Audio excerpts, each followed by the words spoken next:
Good morning, ladies and gentlemen. I am Yashi Mittal, and on behalf of Future Mobility Media, it is my pleasure to warmly welcome you all to the Future Mobility Summit 2024. It's an honor to have you all here today as we gather to explore the innovations and future of mobility, focusing on sustainable, connected, and automated driving technologies. This summit brings together thought leaders, innovators, and industry experts who are shaping the future of transportation. Before we begin, a few housekeeping notes. Feel free to engage with us on social media using the hashtag FMS2024. I repeat, FMS2024. Should you need any assistance during the day, our team is here to help. With your badges collected and breakfast enjoyed, it's now time to officially kick off the Future Mobility Summit 2024. This opening session will set the tone for the day, discussing the mobility of the sustainable future based on connectivity and automated driving. We are fortunate to have some esteemed guests with us today who will share their insights. I would like to call upon stage our distinguished speakers. First of all, I would like to invite Lieutenant Colonel MC Verma, retired, Director, Future Mobility Media. Please welcome him.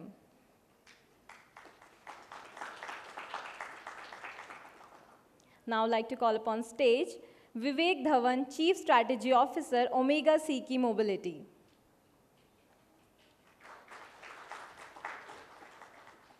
Now I would like to invite SK Patra, Advisor, National Capital Region Transport Corporation. Please welcome Mr. Patra. Now I would like to invite Mr. Amit Sharma, Country Sales Manager, BlackBerry. And now I would like to invite on stage Manish, Khare, COO, Sensorise Smart Solutions. Please welcome Mr. Manish.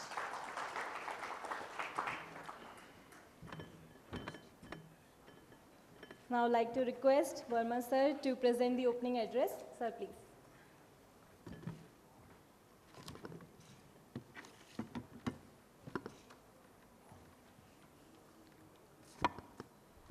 Thank you, Yashi.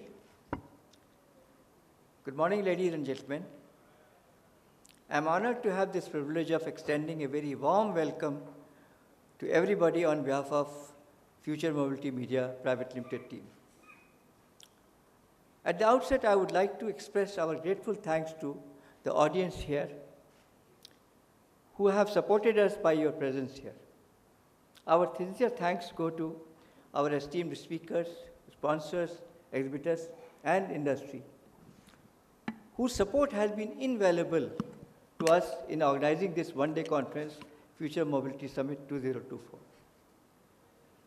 However, lastly but not the least, our heartfelt thanks to Sri Tokhan Sahu, Honorable Minister of State, Ministry of Housing and Urban Development, who accepted our request to become chief guest in this conference, despite knowing the fact that Future Mobility Media is just 3 months old and this conference is a debut of FMM. Honorable Minister has conveyed his inability to be with us today due to his unavoidable commitments at the highest level of governance. Nevertheless, Honorable Minister, it was a great thought on your part to support a startup company, and we are extremely grateful to you, sir.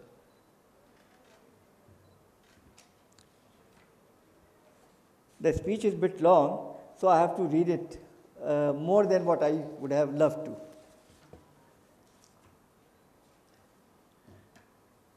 Having said that, permit me to say a few words about Future Mobility Media, in short FMM. While FMM is new, but almost all the members of the team have been long associated with the automotive sector. They bring good amount of excellence and experience with their media background. In a short term of 3 months, just 3 months, we have started publishing a print magazine, which is available in PDF in our website.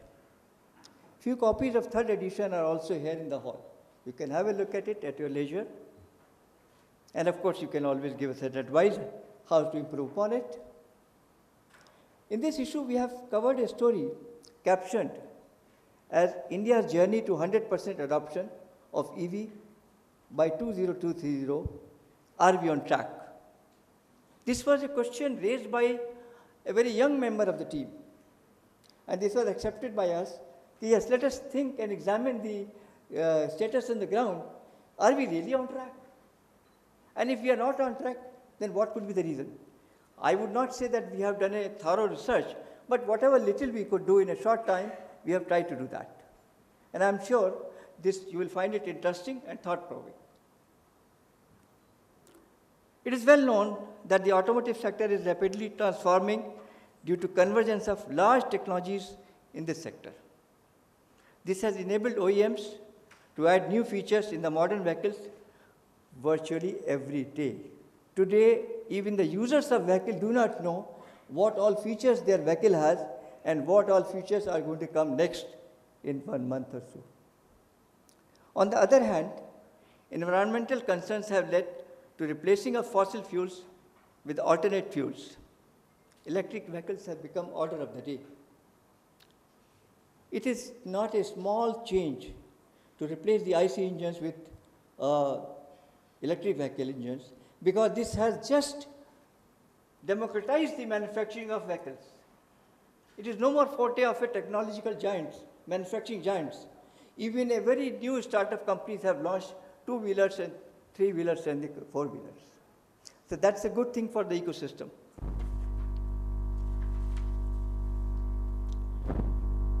In quest of reducing vehicular pollution, search for an alternative cleaner fuel is on fast track. Besides other renewable energy sources, even nuclear energy is also in the fray. Direct powering of vehicles with nuclear fuel is, as in the case of ships, submarines, and crafts, it still seems far-fetched due to technological and safety concerns, reasons, inabilities. However, there is a thought that it could be exploited for making hydrogen fuel available on a commercially viable scale without adding to pollution. The option of powering vehicles with nuclear energy may be far, but it is not out. It is very much there on the horizon. Just like electric vehicles had to wait for a supportive ecosystem to find their rightful place on the roads.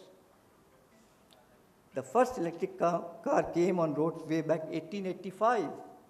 Imagine from 1885, this technology had to wait for ecosystems' readiness to support it. So therefore, you see, in both the cases, the catch is the supportive ecosystem. And for India to realize its mission of becoming a most preferred global automotive hub, we have to visualize and co-create this ecosystem. To have just a glimpse of the supportive ecosystem needed, let's consider the number of technologies which are already there in bringing a modern car on the roads. The number could be very well above 50, 60, with their various subcategories and variants. We all know newer and newer technologies are emerging and continuously finding their place in automotive sector. This is a story we all know, but integration of IT, telecom, data analytics, electronics, cybersecurity, blockchain, to name a few, they are re-questioning hitherto for a mechanical vehicle into a software-defined vehicle. Oldies like me still feel a little, about it for reconverting this name to software-defined vehicles. We still prefer a mechanical transport, but it's a great change. It is poised to change the paradigms of manufacturing, maintenance, servicing, scale, sale, usage, which have been predominantly human forte till now by the latest entrant AI. This will definitely change. It has the potential to make your vehicle serve the purposes which are beyond visualization and comprehension as of today. The story of technological convergence in automotive sector has very recently taken a new dimension. There is a widespread apprehension of electronic warfare being used in vast number of explosions of pagers, some other electronic devices, reportedly even including vehicles in Lebanon and Syria. I will not guarantee about the veracity of this statement, but still what the radio news says that even the vehicles have had an explosion. For what reason, with what technology, one doesn't know. But the fear is the electronic warfare. So that is the new entrant. If we just talk about technologies, required is skilled manpower, and I should say human resources. Correction, it's not manpower, it is human resources. And correspondingly, modern machineries and tools. The requirement becomes a gigantic problem to have such infrastructure available, that too in a very short period, like a decade or so.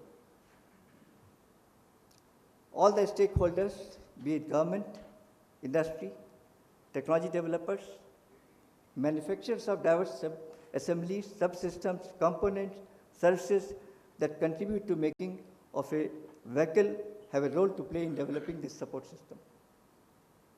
Similarly, associated services like maintenance, transportation, logistics, etc. have a significant contribution in developing the needed levels of support system.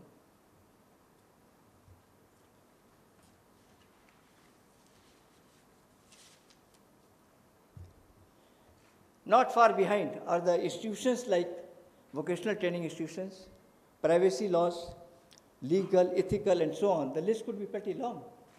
Many of these will be in the center stage, especially in the realms of connected and autonomous mobility. We all know what is happening, what are the concerns, what are the problems we are facing, and what are the diverse and different political and social views about it. Though the technology is developing, the industry is to be congratulated, they try to keep at par with the global standards, but at the same time, there's a need for a supportive system to the industry that they can bring those kind of technologies on the road. Of course, media is also there, which plays a bridge amongst all the stakeholders. It can contribute a lot towards requisite enabling ecosystem with synergy from all stakeholders. It's like a thread which is going to, go through all the pearls and gems in the industry. It is true that ecosystem in which any industry stakeholder function also evolves with the time. This is happening with us also. We are evolving. We are not static. Government of India is also proactively encouraging industry with its various schemes and enabling policies. Shri Nitin Gadkari, Honorable Union Minister of Road Transport and Highways, recently highlighted the government of initiatives and vision for sustainable transportation, stating, quotes, "The automobile industry plays a pivotal role in realizing the dream of Prime Minister's vision, transforming India into a $5 trillion economy and elevating it to the third largest economy globally. Our ambition is to extend it as the #1 auto manufacturing industry worldwide. As we target a carbon neutral status by 2070, innovation and sustainable practices in auto sector are crucial," said the minister recently.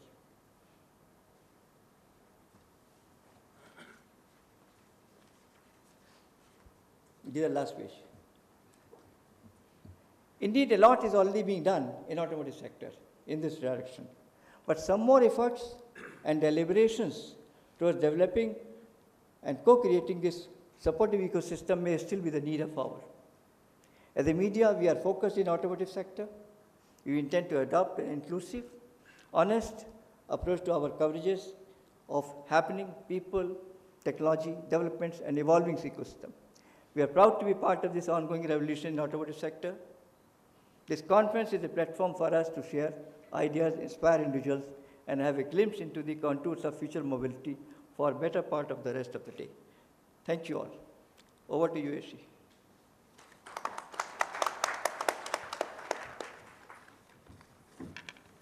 Thank you, sir, for the insightful start. I would now like to invite Mr. Vivek Dhawan from Omega Seiki Mobility to present his talk. Please.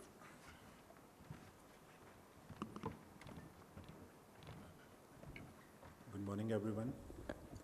Yeah, thanks, Future Multimedia, for having me today. Thank you, sir, for a wonderful speech. And I will just give you a background of what exactly we do. I think most of you must be knowing us. So we are a L5 category OEM based out of New Delhi, having 2 manufacturing units, one in Faridabad, other in Pune. Omega Group is now more than 70 years old, and it was founded by the father of our current chairman, Mr. Uday Narang. And fortunately today is Mr. Uday Narang's birthday also, so I also take this opportunity to wish him a very, very happy birthday. Mr. Verma, I agree with you when actually you highlighted that how fast we are adapting EVs, right? And government's mandate of doing 30% by 2030 is definitely on. And I think I am very confident when we say that the category where actually we are manufacturing the L5 category will be even farther, right? It will be even fastest. So we feel that by end of 2028, L5, M and N category, which is actually the high-speed three-wheelers, will be the first category to fully get converted into EVs. And there are reasons behind it. One is that if you actually look at the data, so this category already have a 55% penetration as we talk today, right? So reaching from 55 to 100% is not that far, right?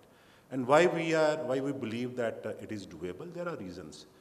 I will just give you a couple of examples. If you actually look at the wide spectrum of EVs and compare the initial capex, let's say between a two-wheeler ICE and a two-wheeler EV, so normally there is a 2x or a 2.5x factor of the initial price.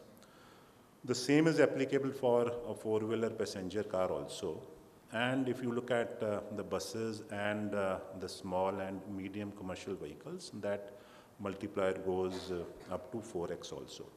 But this is one category, the category where we are positioned ourselves. So the initial multiplier is only between 1.3 to 1.4x, right? So, you know, the cost of ownership when actually we start thinking of buying a commercial three-wheeler is just, you know, 30% or 40% more than an ICE vehicle, right? So it means we get, you know, the ROI of whatever additional cost we incur in not more than 6 to 8 months, right? So that is the first point. Secondly, the biggest challenge for us today is, you know, the supply chain, managing the supply chain. And there actually has been a journey which we, you know, traveled across the last 5-6 years when we started manufacturing. It was not easy actually to standardize on technologies. And as Mr. Verma also highlighted, the technology is evolving every day, right? So we started with LFP, we experimented with NMC technologies, we introduced LTO also, and now we have started, you know, looking at LMFP technology also, where actually we are adding manganese into LFP, right? So it is happening. The good part is that this industry now is, you know, 90% standardized on LFP, which has advantages in terms of cost and brings a lot of safety also to the drivers, right? So having, you know, reached that stage, so that actually gives a lot of confidence to other major players of the ecosystem. When I say other major players, so financing is, you know, the biggest challenge which actually this industry had a couple of years back. But now financiers having a lot of confidence on technologies getting stabilized are coming forward and, you know, started, you know, helping this cause, right? So, you know, we have now all the major, even the public sector banks also who have came forward and, you know, started financing, right? So that is actually the second reason which makes us feel confident of, you know, getting into that 100% penetration in the next, you know, couple of years. The third reason is, you know, having standardized on supply chain, and even if, you know, we have 2 to 3% of the global supply chain, you know, getting to India, right? In fact, you know, if we still keep on importing cells from China or start indigenous cell manufacturing in India, but for our category, which is the L5 category, you know, how much cells we need, that is hardly 2 to 3% of, you know, the global production of cells. So in terms of supply chain also, we are sorted, right? So the fourth point which I would like to highlight, and, you know, one of the main focus on this event is connectivity, right?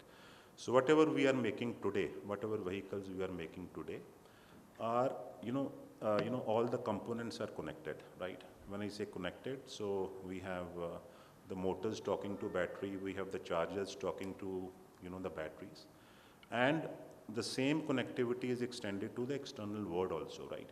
Each and every three-wheeler is now fitted with an IoT device, and that is actually a mandate by the government of India also to do it for the commercial vehicles. So that brings a lot of benefits for the users. As an OEM, right, if I want to see what is the state of health of the battery, right, if I want to see that which cell is having maybe unproportional voltage, and when is the time it is going to get failed, so I can actually predict that, which actually considerably brings the downtime, brings down the downtime of these vehicles, right? For all the fleet operators, once they start using these vehicles, having technology with them, they are able to see how many vehicles are running, how many deliveries they are able to do, in a particular day. And obviously for a financer also who has financed this vehicle can see, if he has financed X number of vehicles, so what is actually the actual usage of these vehicles, which in fact, builds confidence that his customer will be paying his EMIs on time, right? So we have enabled technology also. And last but not the least, we are extremely thankful to Government of India.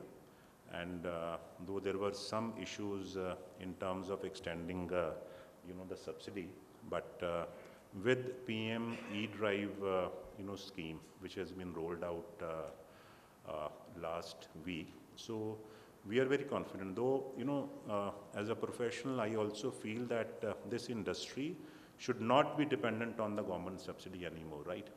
But till the time we have solved our problems in terms of localizing the critical mass, so for the next 2 years, government has sanctioned close to 11,000 crores, which will definitely help this cause and will definitely help, faster adoption of EVs, right? Thank you so much. And if you have any questions, please feel free. We can definitely meet outside and discuss. Thank you so much.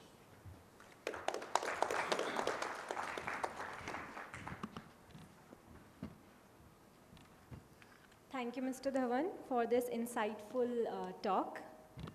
That was a very thought-provoking one. And now I'd like to invite Mr. S.K. Patra from NCRTC to deliver his speech. Sir, please.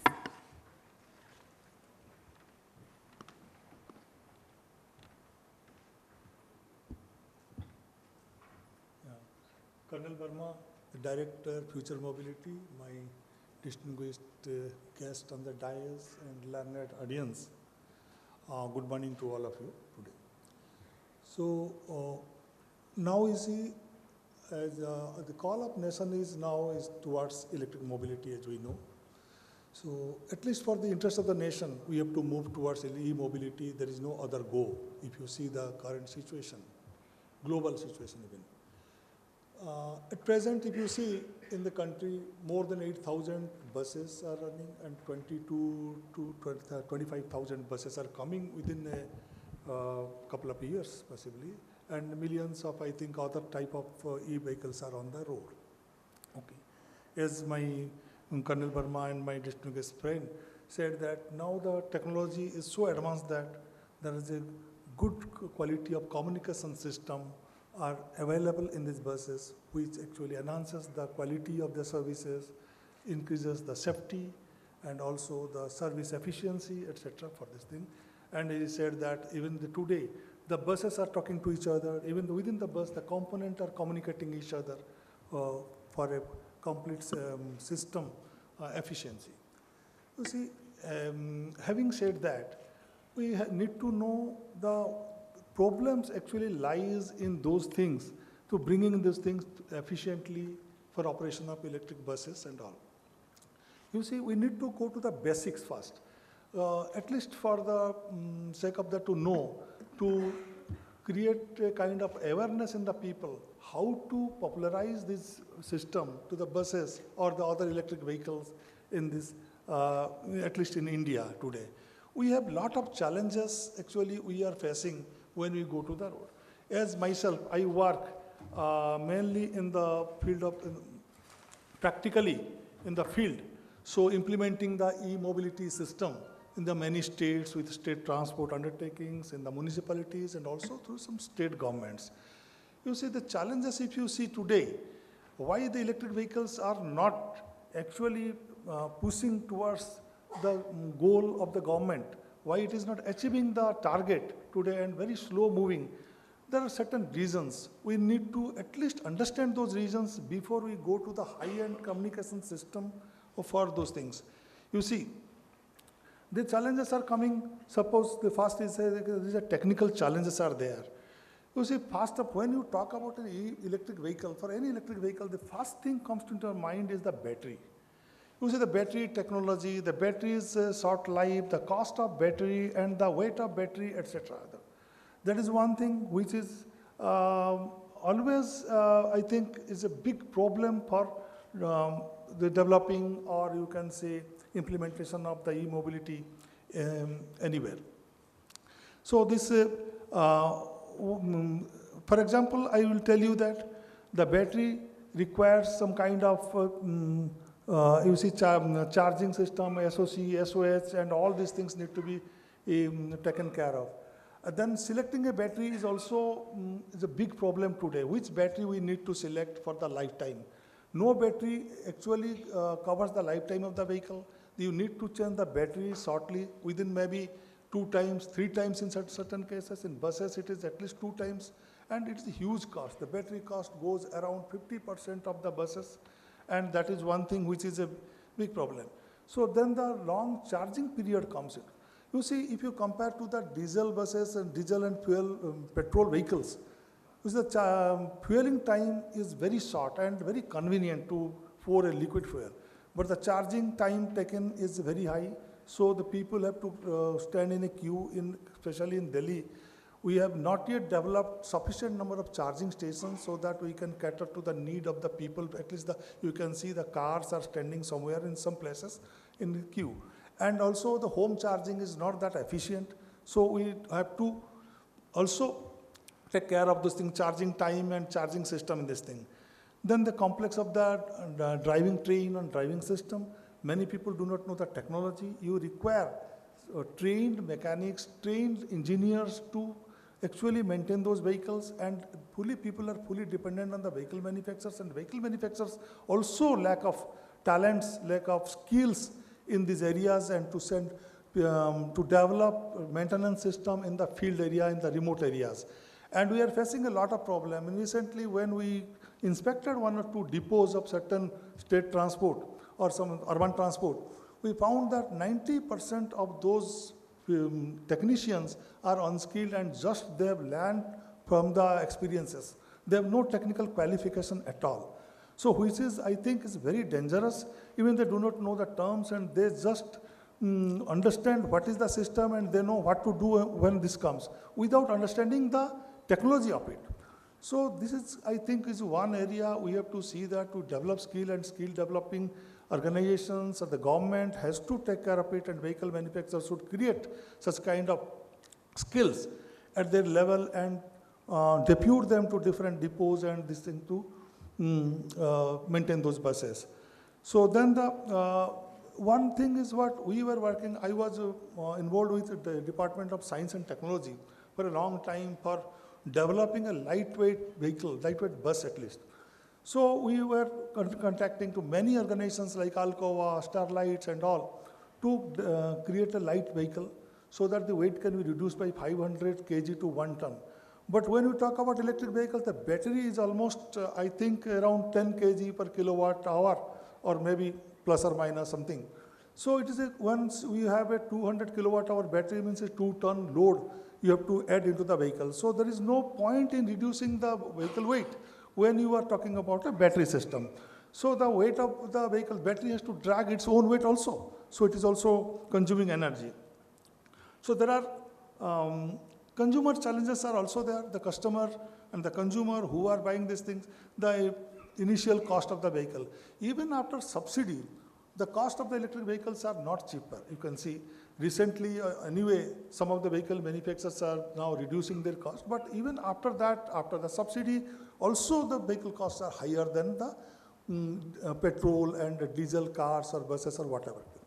So people are little bit reluctant to invest so much money initially for a similar car. So that is one thing which is a big challenge for this thing. Second is that safety perceptions, poor safety perception.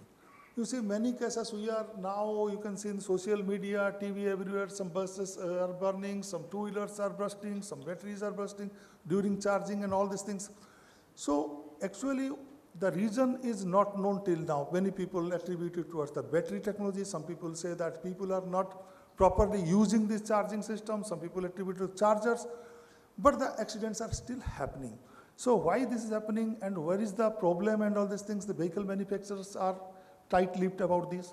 The government has not yet done, neither the testing agencies are talking anything about that. So people, there is a fear in the people operating an electric vehicle, at least keeping these two-wheelers or three-wheelers in their vehicle, cars in their inside garages and all. So anything can happen with these batteries and all. That is one safety issue. Secondly, during the maintenance period, because of the high current and high power usage, some cases have been also reported that people are electrocuted and some kind of thing. So this is again goes to attribute towards the skill of the people without understanding, without knowing, they're handling the system. So the safety issues is there is one issue. Then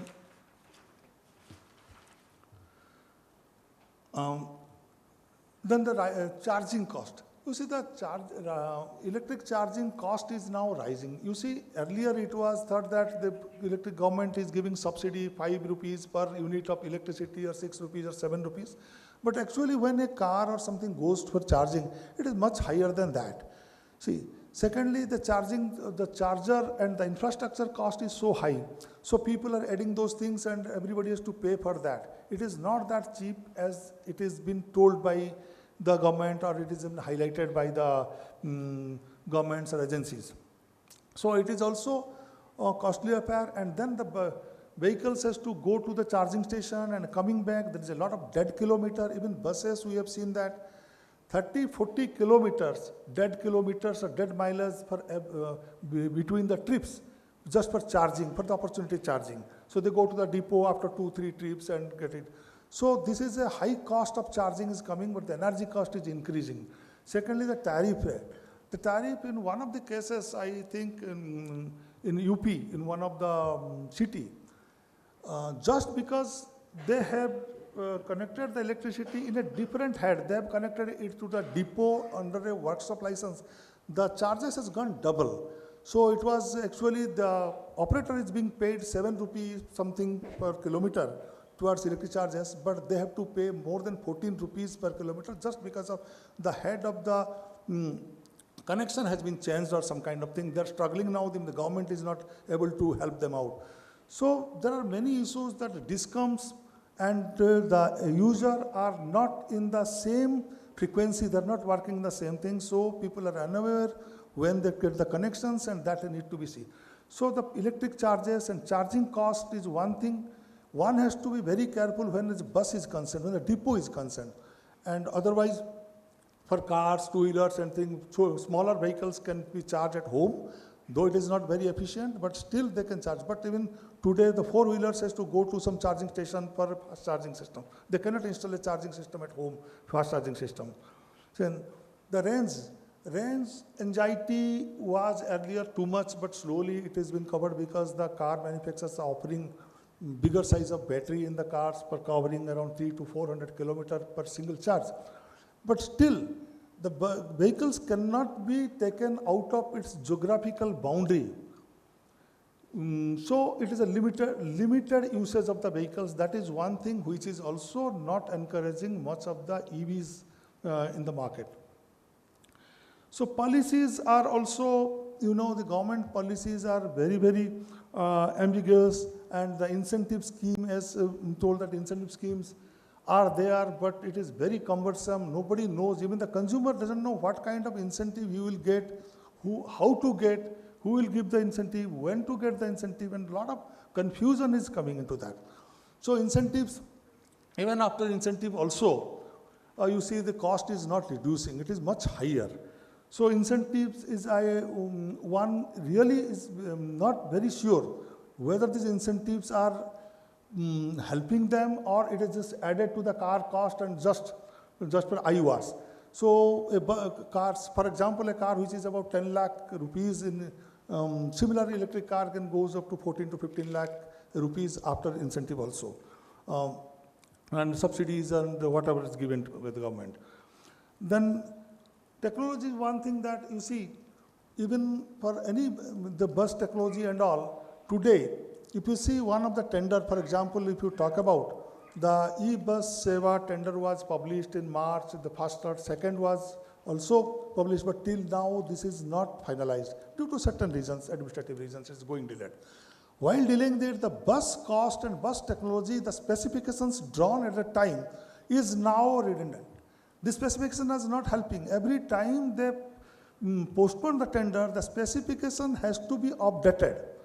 The specification, the charging, the standards are now changing. Availability, because we are dependent on the foreign technology, we don't have our own technology, we are importing the bus. Now the supply of that kind of buses, that kind of the motors or whatever the batteries and all may not be available. In 6 months, this is changing.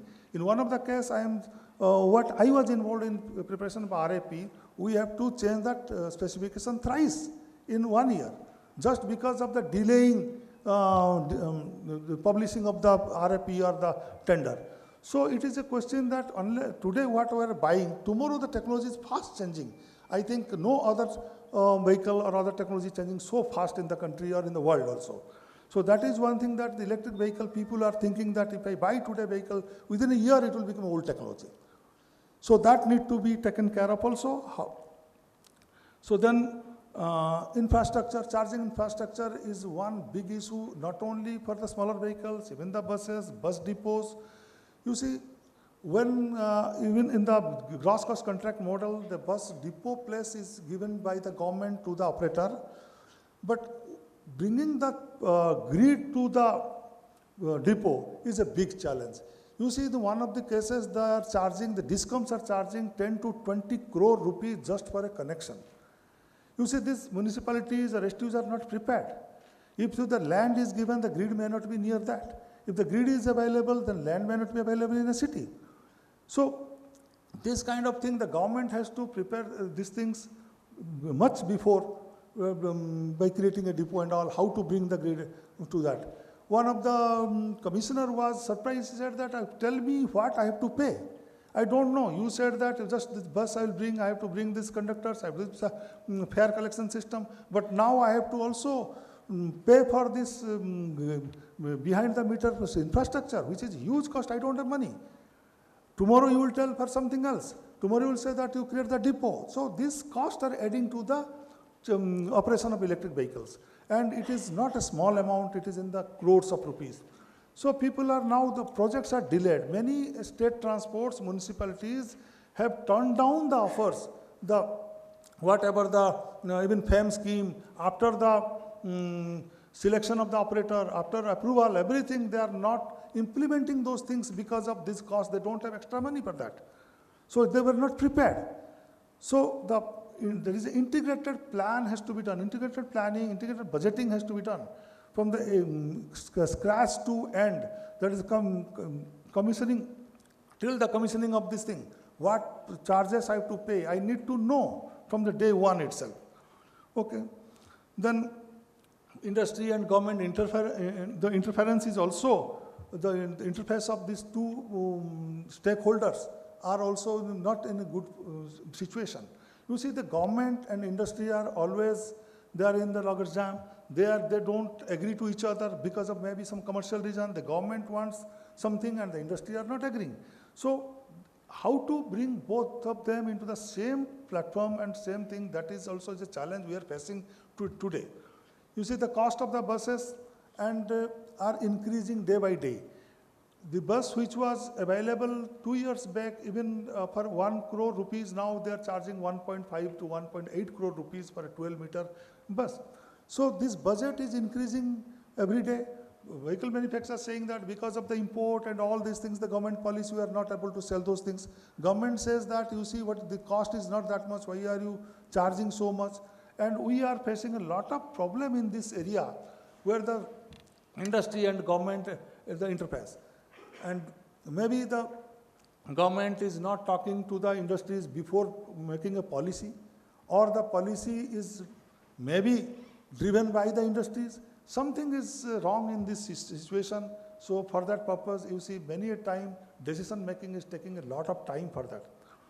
See, then e-mobility policy. E-mobility policies are, you can see, almost every state has now, they've declared their e-vehicle policies. Most of them are only limited to giving the incentives and kind of the buses and all. But you see, electric mobility cannot run with those only few things in the policy. It has to be a completely integrated policy, which has to also see the viability for the vehicles which are on the road for 10 years, 12 years as buses. Also the battery recycling policy, that is the extended producer's responsibility, that is EPR has to be brought into this place for the electric, batteries also, traction batteries.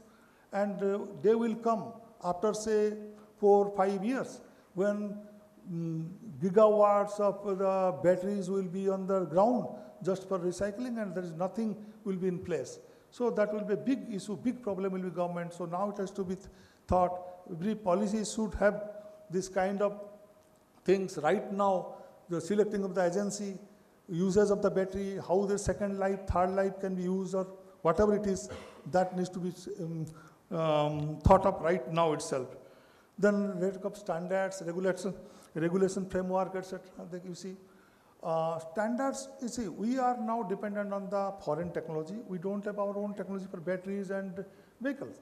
So what we are doing is just we are following them, and their change. When we are going for a standard, the standards in other way outside are also changing and upgrading. So we need to catch up with them.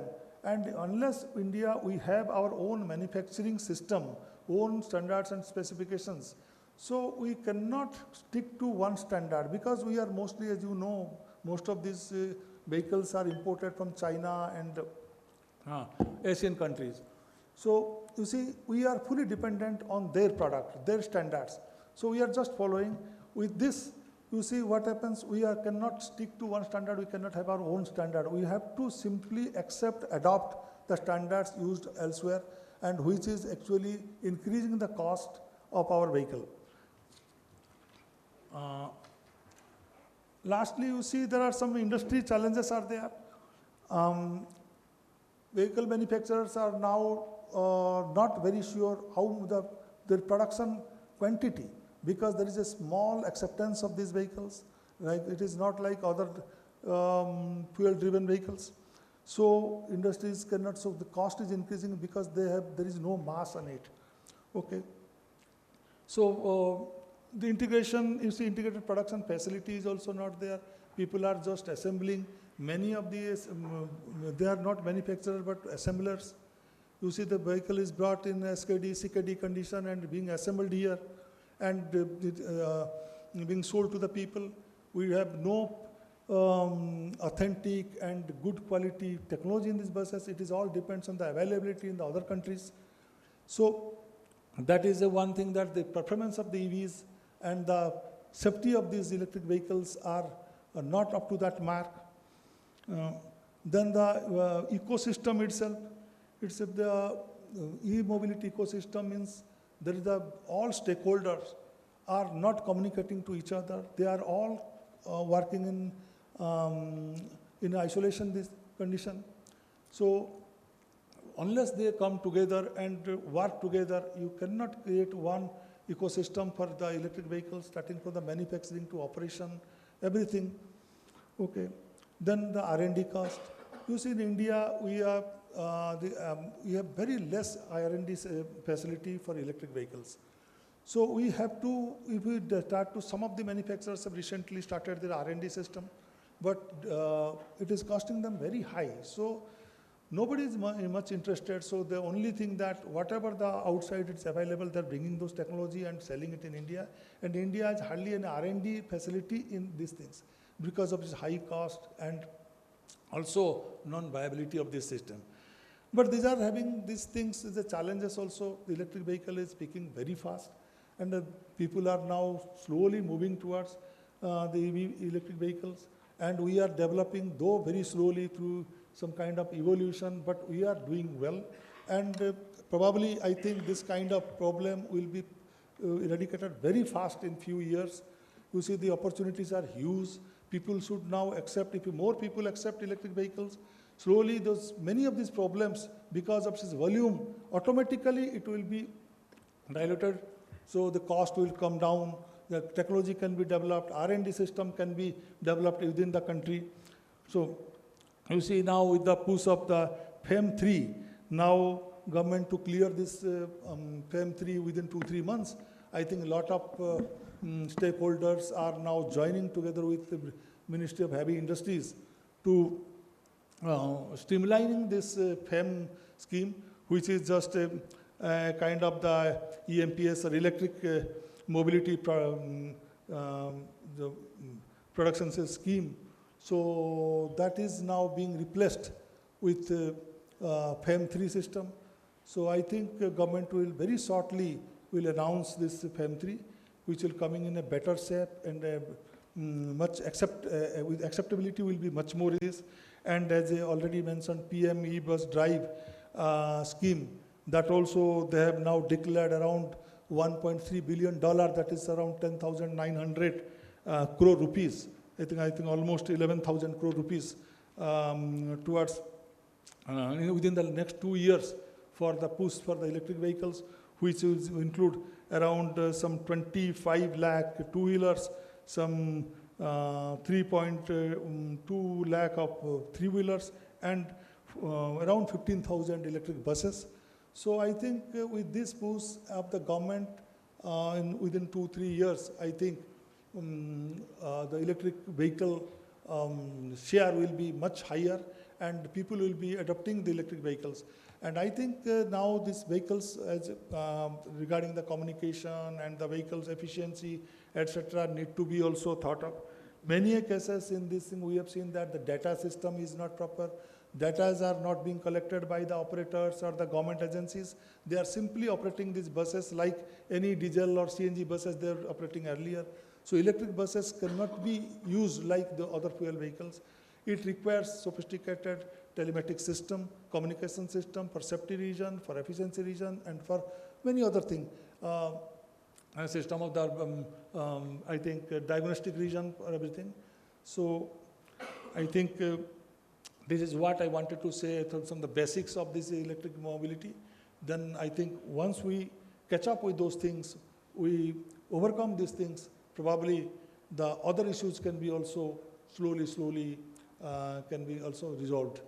Thank you very much.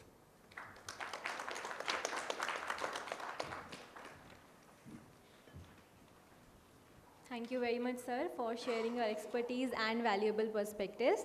Now I'd like to invite Mr. Amit Sharma from BlackBerry to present his talk. Please welcome.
It's taking a little bit of time to come up.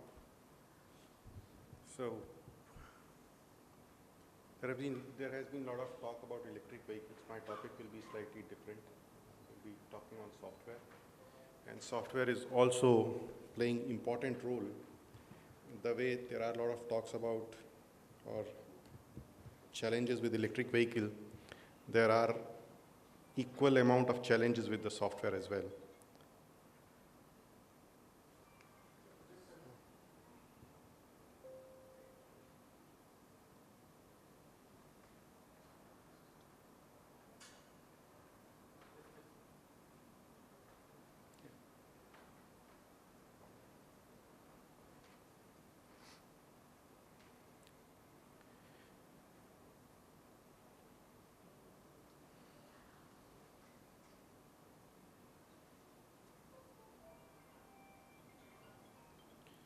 Okay, thank you. So I think everybody in this room would agree with the statement that software is playing an important role already in the vehicle design, right? So with that as a context, my presentation is divided into two parts. One, we will try to outline our insights into the market in the first part. This part, we kind of identify the challenges that automotive industry needs to focus on to address the specific challenges. Also, it explains at the high level what solutions or directions that exist in the industry to solve automotive OEMs problems. In the second part, we talk about the differentiated value, the value that BlackBerry solutions bring or deliver to the automotive industry. And we talk about the approach that we take to address those challenges. With that, I mean, everybody knows that automotive industry is evolving, has continuously evolving business challenges, right? It could be cost related, complexity related, adoption of new technologies, cloud, and all that stuff. So with so much of software content and the expectation of the customers to always remain connected, the OEMs need the ability to quickly and cost effectively make updates to their vehicles. Why? To keep your vehicles up to date for enhanced user experience, to make the most out of the possible new revenue streams, to keep up to date with the market and your competition, right? These are some of the challenges. Then you want, today OEMs have objectives of releasing the vehicles in 1.5 to 2 years time frame instead of earlier 4 or 5 years. So they need the velocity with which they want to release the functions. So cloud is enabling automotive development to be quicker and scalable in a way that tasks can be executed faster, testing of new concepts can be accelerated by adopting the simulations and cloud-native solutions. So this brings benefits both in terms of cost and time for you to be able to implement the functions with higher velocity. But in order to do all of this, the OEMs need to own the software, which is quite different than earlier. As the traditional model where a tier 1 develops the complete ECU no longer works. Okay. And also it is costly and time consuming to basically go through the traditional change request method for every time OEM wants to update the software. And by owning the software, the automakers will be able to quickly and cost effectively make changes to their vehicles. Right? So with this shift towards software-defined vehicle is also bringing challenges, like to manage the software complexity, integrating software from multiple sources, continuously adding new features, and on top of that, safety and security compliances are top priorities to ensure data safety, to ensure the road safety and protect the privacy. So with all of these challenges, what are options that OEMs have, what should they consider?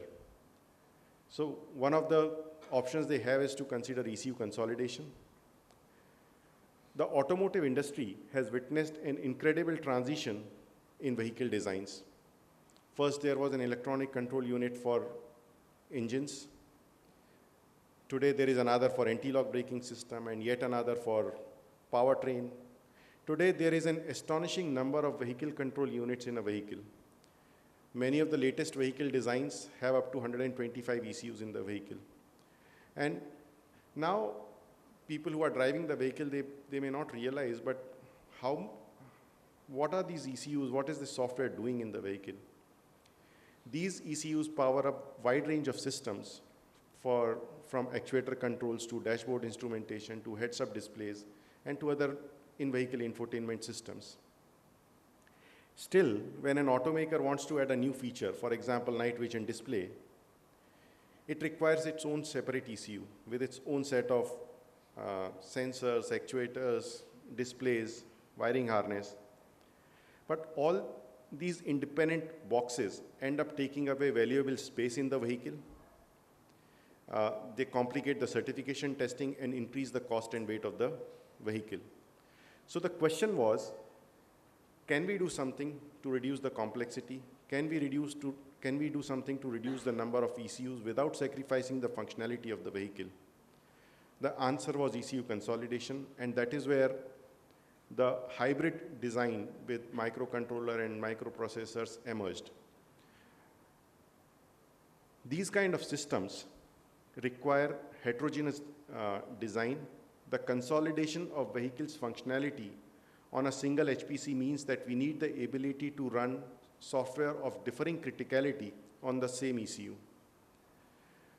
So this mixed criticality environment also allows us to use general purpose operating system for streaming applications, mobile phone connectivity, Wi-Fi hotspot, and other non-critical components. But at the same time, this environment allows us to use safety certified operating system, which is kind of hardened operating system for applications like self-learning vehicles, battery charging and monitoring solutions, and other safety critical components. So BlackBerry products enable the consolidation of several ECU functionalities on the same ECU. This is one aspect. And going forward in the future, with much more powerful HPCs available, the domains are getting merged, autonomous driving, cockpit, infotainment, everything coming on the same ECU. Then another consideration that automotive industries has to think of is to choose the right embedded software platform. Because if they have to use open source software or third-party components, so the embedded platform has to be the right. So by opting for a platform or software operating system with safety and security features inbuilt, and along with pre-certifications to relevant industry standards, automakers can benefit from, say, better time to market, instill confidence in the safety of their vehicles, and ultimately prioritizing the safety of their customers. So here is why choosing a proven, pre-certified operating system built with safety and security in mind is the only responsible path forward. From the technology perspective, real-time reliability. Real-time capability in an operating system is crucial for automotive embedded systems, as it executes the tasks in the strict time constraints. So this real-time capability enhances that. In automotive systems, timely and deterministic responses are essential for these systems to function properly, right? Real-time operating systems are built with the kind of specific requirements to handle these time-sensitive tasks. So that is from the safety and security perspective. Then safety and security perspective is also kind of crucial. You cannot compromise, or you need ISO 26262 ASIL-D certified products. So by choosing an ASIL-D safety certified RTOS, you build the safety into the system right from the beginning at the highest level. And any less than this level of certification can risk lives, and potential errors in the non-safety or standard operating systems can cause system malfunction and jeopardize the vehicle control. Then moving on to the ecosystem, today all OEMs and tier ones cannot have their own unique set of software stack, because that is not a sustainable model anymore for the industry as a whole. Indeed, the automakers are integrating their developments with the code and artifacts of the third parties, including the open source community, commercially managed software, and the commercial implementations of the automotive standards like Adaptive AutoSAR. With such high proportions of software, commercially managed, community managed, going into the vehicle, it also becomes important how the availability of the support over the lifetime of the product. So our solutions allows proprietary softwares, open source softwares to work together, share the same resources. Another important consideration that is also a very interesting discussion that always comes up is comparison of commercially managed software with the open source software. One of the success factors of Linux is open source. Lower costs, fewer errors, thus higher quality are often cited as the greatest advantages of open source. But unfortunately, none of the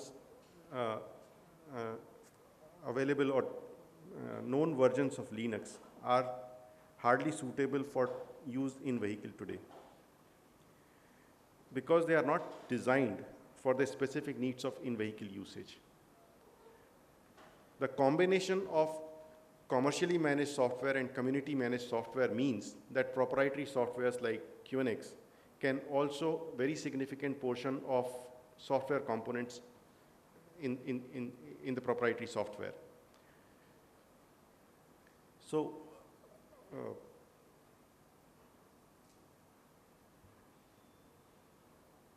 many of the open source components are also actually only viable if they are managed by the managed either by the OEM or a tier one commercial software partner. As they are blended into the mixed criticality environment, certainty of what is in the box becomes more critical. Again, maintaining your OS costs money, right? Either you are paying your own staff to do the tasks for your company exclusively without the expertise, or you pay the money to the experts who can amortize this cost across multiple customers and proactively plan for optimizations and enhancements. So QNX is a commercially managed software. We manage your operating system so that OEMs can focus on innovation rather than keeping up with the OS maintenance. With these three as the key considerations, what does BlackBerry do? So our technology, or BlackBerry, offers safe and secure operating systems, hypervisors, frameworks, development tools, and provides expert support and services to build world's most critical embedded systems. Our technology is trusted by 235 million plus vehicles and is deployed in embedded systems around the world in different industry verticals, including automotive. Chosen by 45 plus automakers, QNX is synonymous to automotive innovation. QNX is enabling software-defined features like connectivity, edge computing, and continuously managing the software, thus merging the experience of mobile phone users and the vehicle users so that they get the same feel. With this, whether it is central computer, digital cockpit, infotainment, ADAS systems, energy management, software is kind of playing a critical role. It is there as a foundational software. With our focus on releasing the new features, safety certifications, security updates, OEMs can focus on innovation rather than keeping up with the OS maintenance and upgrades. Our products are categorized as foundational products. The microkernel-based operating system is built for reliability and real-time requirements and can meet the needs of precise timing and lower latencies, which is crucial for safety and security perspective. A deterministic real-time microkernel real-time operating system allows different functions to run in separate and isolated protected memory spaces, and at the same time allows tasks with higher priority to get access to whatever memory and processes they need to deliver on time every time. On the foundational products, we have our safety certified products, QNX OS for safety, built on the same microkernel architecture as QNX operating system and pre-certified to ISO 26262, IEC 62304, IEC 61508. You can easily port your Linux-based prototypes on QNX multi-core real-time operating system and get all the documentation and support you need for your certification processes. Then we have additional product QNX hypervisor for safety. This real-time microkernel-based hypervisor provides the same reliability and performance as QNX Neutrino operating system, enabling multiple OSs to run in isolation on the same SoC. It is the first hypervisor, embedded hypervisor, to be certified to ISO 26262 ASIL-D. Then there are middleware components. Acoustic plays a very important role in the vehicle. You can design and manage your total vehicle sonic experience with pure software solutions, designed to run on general purpose operating system, general purpose application cores for lower costs and high fidelity sound. And then there are a lot of developments happening towards enablement of the technology, towards cloud adoption, edge computing. So we have multiple products in that segment as well. With that, our technology is trusted by OEMs and tier ones globally. I mean, right from the traditional OEMs like GM to the new electric vehicle OEMs, all across the world, whether it is North America to China, Japan. So the adoption is quite significant. With that, I would like to conclude my presentation. We are presenting these technologies outside in the exhibition. We would recommend you to come up, have a look at those demonstrations. And if you have any business challenges, we are happy to talk to you. Thank you.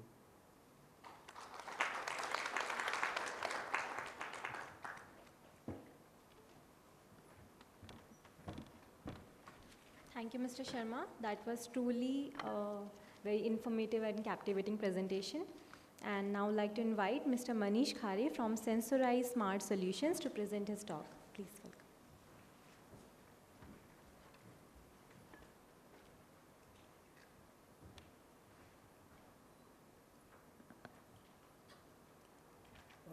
Very warm good morning to ladies and gentlemen, esteemed guests from the desk. And first of all, gratitude to the Future Mobility team for organizing this event and giving us a platform to talk about such a pertinent topic currently around sustainability, mobility, autonomous driving, and connected vehicle of the future. So, sorry for not having an elaborate presentation here, because what we are essentially here is talk about ideas, talk about collaboration, how we can build something new together, and let's start from the top on the topic of sustainability. So 3 tenets of sustainability, how we see sustainability from our side. First being circularity. This was one of the themes at the annual CM convention, which was recently held. And even the Honorable Minister talked about the same three themes there. One was around circularity, where we get to use back everything what the industry is putting into the vehicles. The second thing is about alternative fuels, which brings in the whole EV ecosystem into it. We're talking about flex fuels, we're talking about biofuels.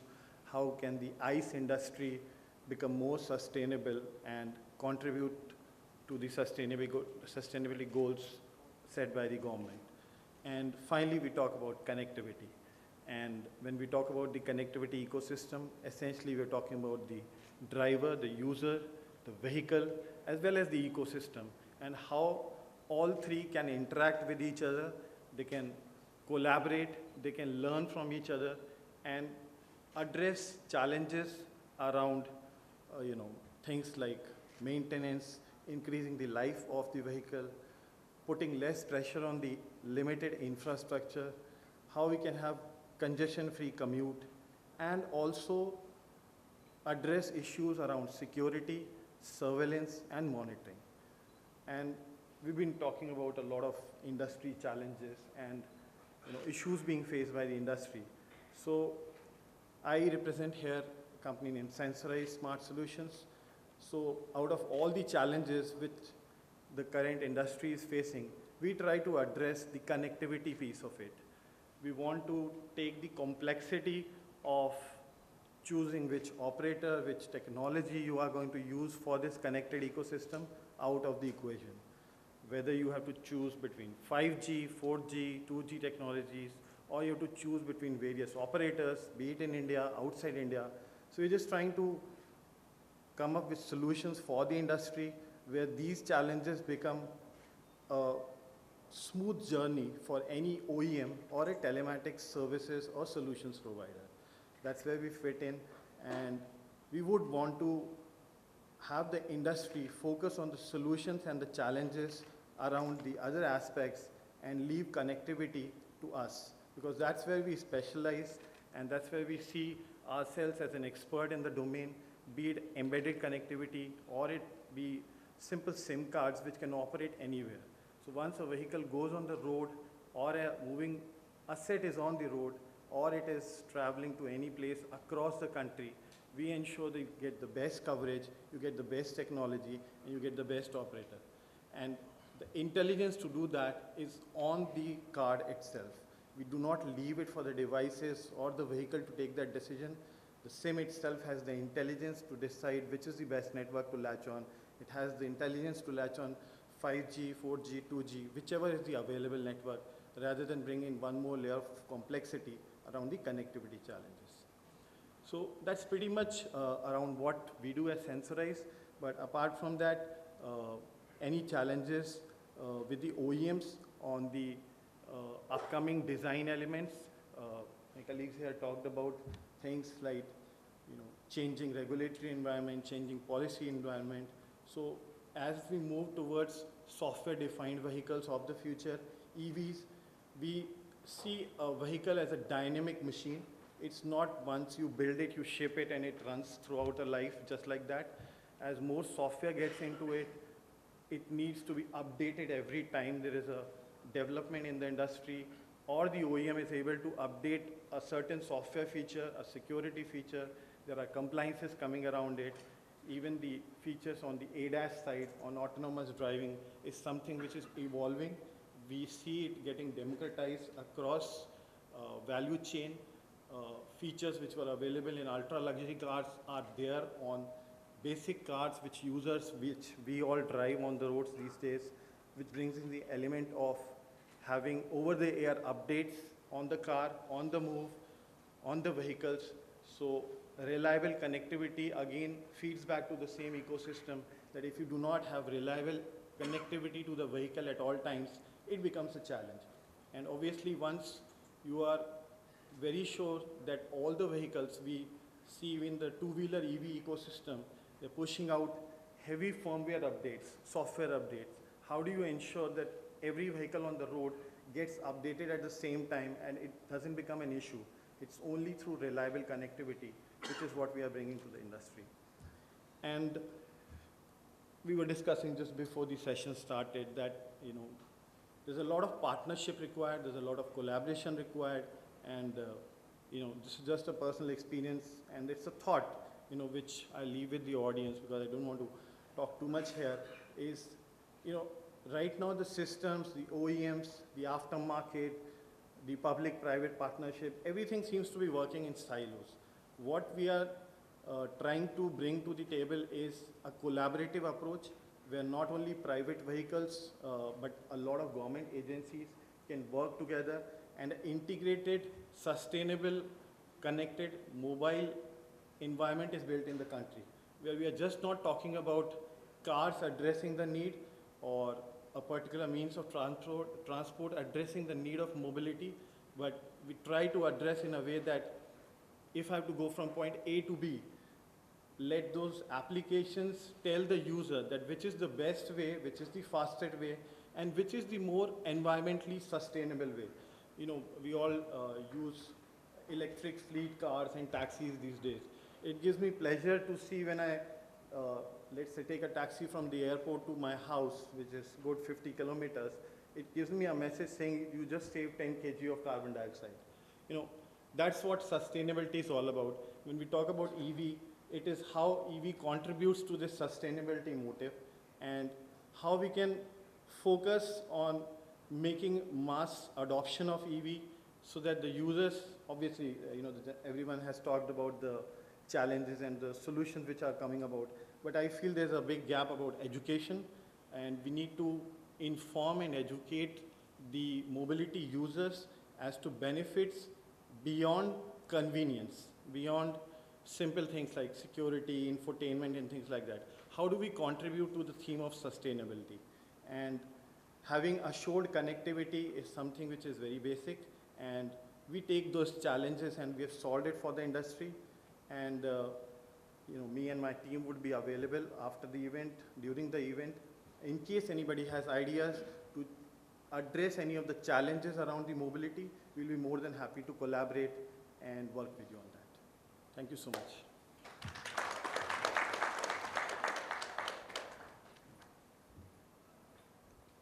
Thank you, Mr. Manish, for this enlightening talk. I would like to request all the speakers to come together for a group picture, please.